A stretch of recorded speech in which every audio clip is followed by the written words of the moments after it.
नमस्कार, voice of people और आप सबका स्वागत है। मैं हूं आपके साथ मयंक तिवारी। इस वक्त हमारे साथ बातचीत करने के लिए सागंज के विधायक हैं रमेश सिंह जी। इनसे हम बातचीत करेंगे और जानने की कोशिश करेंगे कि गणतंत्र दिवस को लेकर क्या कुछ तैयारियां चल रही हैं। सर, सबसे पहले आपसे जानने की कोशिश करेंगे कि इस बार जो है गणतंत्र दिवस आप लोग कैसे मना रहे हैं, किस तरह की तैयारियाँ चल रही हैं। देखिए, सर्वप्रथम मैं हमारे सागंज के देवतुल्य जनता को और पूरे भारत देश को मैं गणतंत्र दिवस की हार्दिक शुभकामनाएं देता हूं। और पार्टी द्वारा हम लोगों को निर्देश दिया गया है कि जो हमारी अनुसूचित जाति की जो बस्तियां हैं वहां सफाई अभियान चला के बच्चों के लिए, जैसे कि आप जानते हैं कि परसों माननीय हमारे यशस्वी प्रधानमंत्री नरेंद्र मोदी जी 27 तारीख को 11 बजे जो बोर्ड की परीक्षा के जो बच्चे हैं, विद्यार्थी हैं, उनको उद्बोधन करेंगे और स्ट्रेस कैसे कम हो बच्चों का। क्योंकि आज की तारीख में जैसे कि आप जानते हैं कि हर एक पेरेंट, हर एक अभिभावक यही चाहता है कि उसका बच्चा क्लास में फर्स्ट आए जी। तो बच्चा तो एक ही फर्स्ट आएगा, तो बच्चों के ऊपर जो ये प्रेशर डाला जा रहा है अभिभावकों द्वारा, तो प्रेशर कैसे कम किया जाए, इसके लिए हमारे यशस्वी प्रधानमंत्री जी ने परसों बहुत ही अच्छा वर्चुअल संवाद के लिए उन्होंने बैठक रखी हुई है। और काफ़ी कार्यक्रम है, जैसे कि हमारे कुछ जो मुसलमान भाई 26 जनवरी के दिन यहाँ पतंगबाजी का कार्यक्रम रखे हैं, तिरंगा पतंगबाजी का कार्यक्रम रखा है सबरात में। और स्कूल्स में, कॉलेजेस में झंडारोहण करके ये कार्यक्रम मनाया जाएगा। सर, इस बार जो है आप अपनी क्षेत्र की जनता को क्या कुछ संदेश देना चाहेंगे गणतंत्र दिवस के अवसर पर वॉइस ऑफ पीपल के जरिए?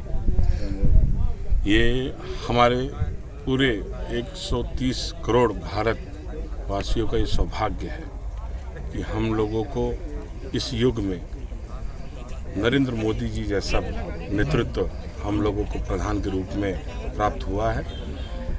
मुझे वो समय भी याद है जब यहाँ कांग्रेस की सरकार हुआ करती थी। हमारे डॉक्टर मनमोहन सिंह जी जब प्रधानमंत्री हुआ करते थे तो वो जॉर्ज बुश के पीछे छतरी लेके घूम रहे थे उनको छाया देने के लिए। और तब से लेके आज तक जो हमने बदलाव देखा है कि अच्छे से अच्छे प्रधानमंत्री पूरे विश्व के हमारे नरेंद्र मोदी जी का वेलकम करने के लिए, उनका स्वागत करने के लिए रेड कारपेट वेलकम उनका कराने के लिए सब उत्सुक है। और सब ये चाहते हैं कि भारत देश के प्रधानमंत्री कैसे भी करके उनके देश में आ जाए।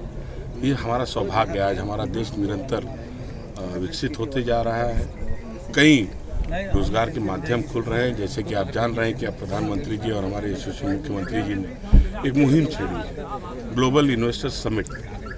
इसके माध्यम से लाखों करोड़ का निवेश उत्तर प्रदेश में आ रहा है। और उत्तर प्रदेश तभी विकसित हो पाएगा जब यहाँ इंडस्ट्रियल क्रांति हो।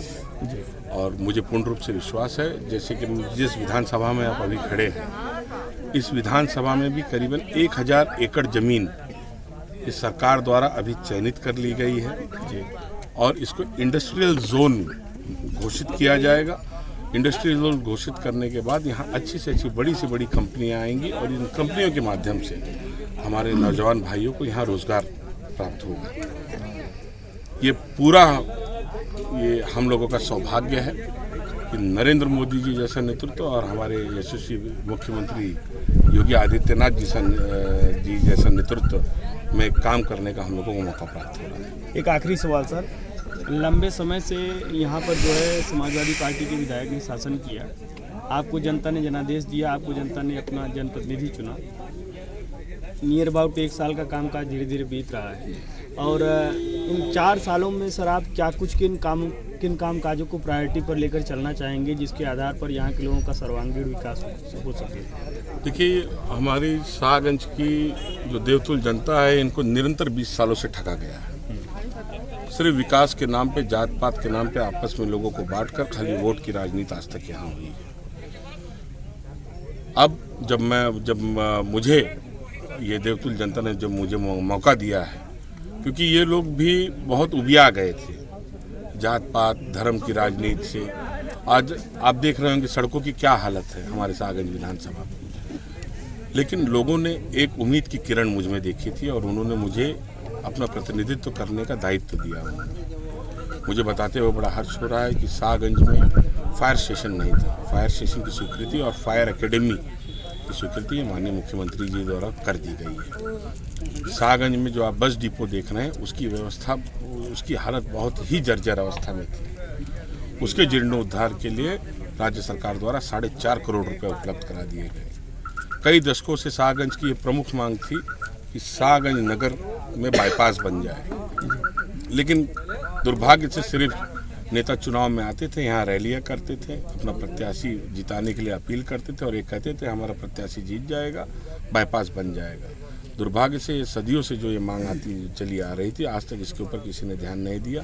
मैं धन्यवाद देना चाहता हूँ हमारे यशस्वी प्रधानमंत्री जी का और हमारे यशस्वी PWD मंत्री नितिन गडकरी जी का कि जैसे मैं विधायक बना मैं उनके पास गया तो उन्होंने मुझे 82 करोड़ रुपए का बाईपास शाहगंज की जनता के लिए उन्होंने पास कर दिया, जिसका सीमांकन का काम पूरा हो गया है। बहुत जल्द उस पर टेंडर होकर काम लग जाएगा। करीबन 34 करोड़ रुपए की सड़कें PMJSY प्रधानमंत्री ग्रामीण सड़क योजना के अंतर्गत ये हमारे शाहगंज विधानसभा को मिल चुकी है। 34 सड़कें, 34 नई सड़कें इस शाहगंज में कार्य शुरू हो गया है।